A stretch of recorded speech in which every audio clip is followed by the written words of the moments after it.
Hi, good morning, good evening, good afternoon, wherever you are. My name is Manoj Yugani. I'm a scaling up coach and I'm based in Hong Kong. For some of you who might be familiar, the book Scaling Up was written by Vern Harnish and is based on the four decisions: people, strategy, execution, and cash. In this section, we're going to be looking at execution, and within execution, we're going to be looking at the meeting rhythms. If you're able to run your meetings effectively, the benefits you're going to get is you're going to make faster, quicker, better decisions because information will be flowing quickly and more accurately. You'll also be able to identify bottlenecks and challenges, problems, breakdowns before they actually become serious because the information is flowing and the data is coming to you as you would like it to. Once you have this data coming and you're able to make quicker decisions, and not only that, you're able to support your team with this information, and vice versa, your team too is able to support you. So this leads to a better collaborative environment and better team spirit. So it's a win-win for all stakeholders.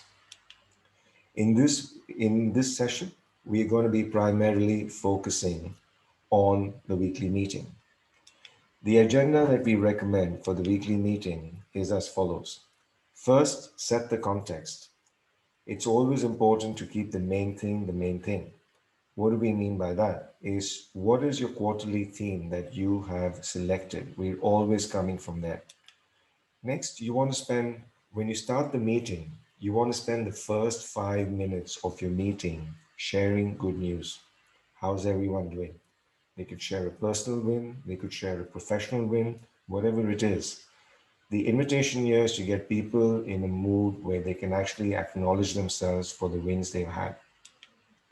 Next, you want to spend 10 minutes reviewing your priorities and rocks.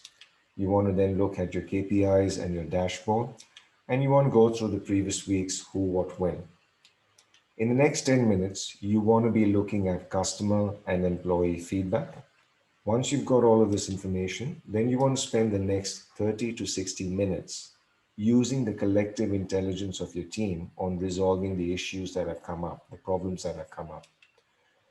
And then you want to wrap it up. You want to wrap it up by updating your who, what, when. You want to inform the other stakeholders who might be impacted by whatever decisions that have been made in the meeting. You want to come up with a one phrase close and you want to give yourself a rating out of 5. So let's dive in a bit deeper. First thing, setting the context. The main thing is to keep the main thing the main thing. We all have a lot of stuff to do, whether you are a student, you're a middle manager, or you are a senior leader or a CEO. We have more to do than we can actually do. That's why it's very important we choose. And how to choose comes from what is the priority, what is your quarterly theme. Based on that, what are your rocks? So we always coming from the priorities. That's the first thing. So the main thing is to keep the main thing the main thing. How are you doing on the main thing? Let's have a look at the critical numbers. How are you doing in terms of red? It's not achieved. Yellow, it's a work in progress. Green, the goal has been achieved. When we're looking at this, we then want to look at the reds. Is there a problem? If there's a problem, okay, whatever seems to be a problem, at this stage, we are not solving problems.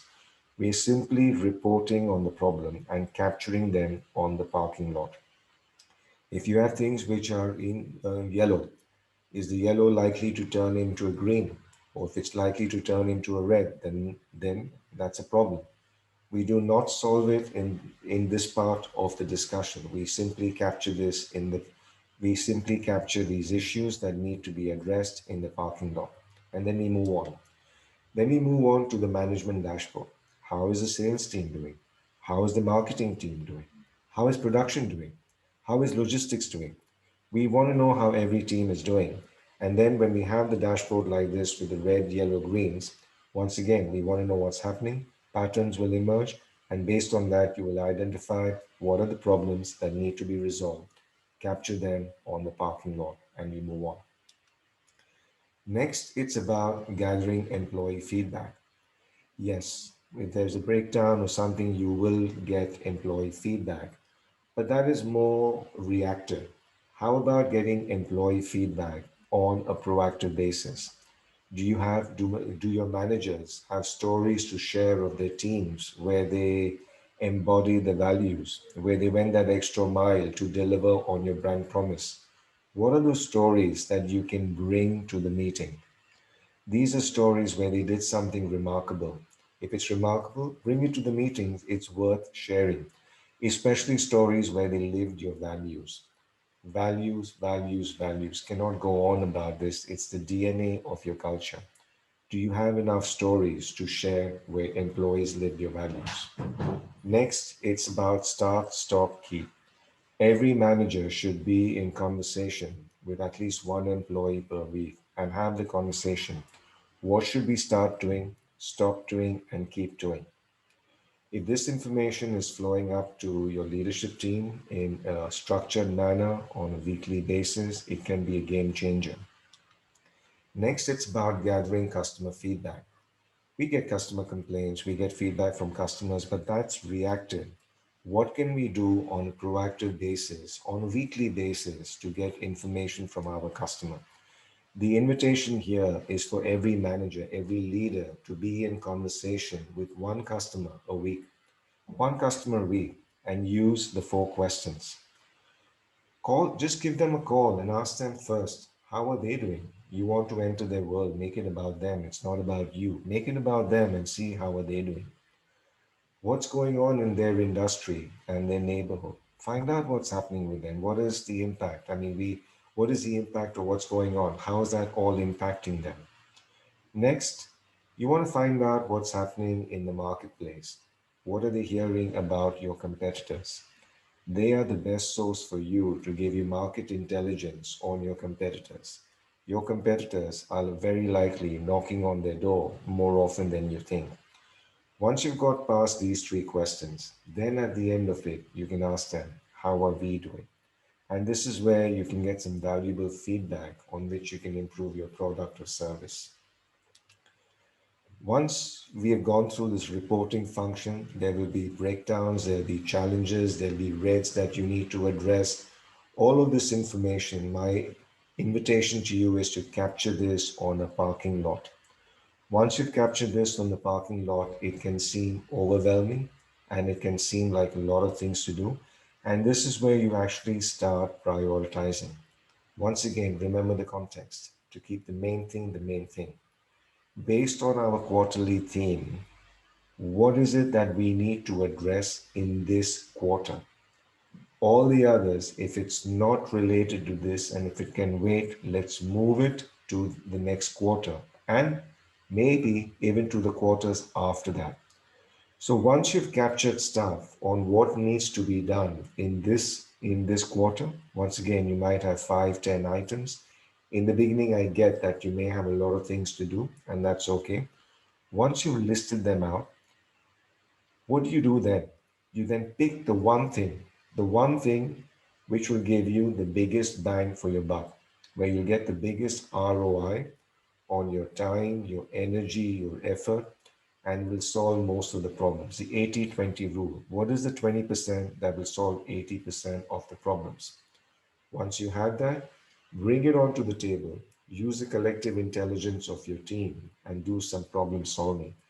Not just at the superficial level. Think strategically. You want to resolve this in a way that this does not happen again. So, the idea with this approach is when you give yourself between 30 to 60 minutes to address problems like this, you have the opportunity to work on the one big one. And even if you work on one big one every week, in a year, you'll have addressed 52 big issues. That is a game changer. If you can address 52 big issues at a strategic level, your business will be unrecognizable at the end of one year if you haven't already got a practice like this in place. Next, once you've resolved that, you've decided what to do, then you want to get into action. We want to see, okay, who does what by when? And this is where we have the who, what, when tool in our execution toolbox. This tool is effective when the when is not more than 7 days. The idea behind this is that by the time you meet on the next meeting a week later, these issues have been wrapped up and closed. So issues come up, use a brainstorming session and your collective intelligence to solve the problem. There is a set of actions that have come up, the who, what, when, that's been decided. And in the next 7 days, you expect those actions to be taken and completed. So this is what this tool is there for. Once you've done this, then let's just go through summary again. So the context is keeping the main thing the main thing. The first 5 minutes, you want to share good news to get everybody present to their wins and the good stuff that's happened with them in their personal lives or at work. Next, you want to spend the next 10 minutes on reporting and simply identifying the problems or the breakdowns that have happened. Then you want to spend 10 minutes on customer and employee feedback. Then you spend 30 to 60 minutes using the collective intelligence for high level strategic problem solving. And then you do a wrap up. How do you do a wrap up is you update the who, what, when. Who does what by when within 7 days, so it's super clear. Then if this impacts stakeholders who are not in the meeting, you want to inform them. You end with a one phrase close. And if you want, we recommend you give yourself a rating out of 5. The rating is not important. Whatever number you give yourself, it's okay. Some people maybe they're extremely hard on themselves and give themselves a low rating. The high or low rating at this stage is not important. It's a benchmark. Now that you've given yourself a number, whatever that number is, let's say, for example, you gave yourself a 3 on 5. The question you can ask yourself in your team, where would we like to be by the end of next week? If it is a 3.5, what needs to change? What do we need to improve on? And these little improvements, as you keep doing them, week after week after week, you'll see a completely different level of effectiveness and results that you get from your meeting. What are the best practices that you can put in place to run these meetings effectively? Have them scheduled as a recurring event. It should be on a fixed day, fixed time, and if you can, a fixed place. We recommend 90 minutes for the leadership team because stuff does come up. For the middle managers, it could be 60 to 90 minutes. For the front line, maybe you could do it in about 30 minutes. Have a meeting day. What does that mean? Try and sequence all your meetings on one day. The benefit of doing that is then you're done with the weekly meetings. You're then just focusing on what needs to get done, focusing on the who, what, when, and really taking the business to where it should be going. So, what does it look like when you have a meeting day? For example, you can start your morning 7 to 8 with a strategic council. From 8 to 9, it's a senior leadership team. From 9 to 10, it could be the sales team. From 10 to 11, it could be the marketing team. From 11 to 12, it could be product development or technology, whatever that is. And then what happens is if you have all these meetings one after the other, sometimes there are decisions that impact other areas of the business, other functions where you need buy-in from the other departments. So this is a good way to actually have everybody on the meetings and they're all on the same page on the same day. The other thing is try and have it before lunch because when you're in a meeting and if you're running through a fixed agenda, it can get pretty formal. The idea behind this is if you've finished all your meetings like before lunch, there is an opportunity then for you to go out for lunch with your team. This is where you can have time for some more discussion, for diving deeper, for being in a more informal space, and also building the team spirit and getting to know your team better. So this is just a suggestion, just best practices, and what gets measured gets improved. So, lastly, try and give yourself a score. How did you do in your weekly meeting? Where would you like to be in the following week? What is the improvement you can make? So, I hope you found this useful. If you did, please subscribe to my YouTube channel. And if you have any information, anything you need, the tools or the slide deck or anything I can share with you from this, please feel free to reach out to me by email. If you want to schedule a complimentary session as well, please feel free to reach out to me by mail. I'll be happy to do so. Thank you very much for your time, and I hope you found value in this.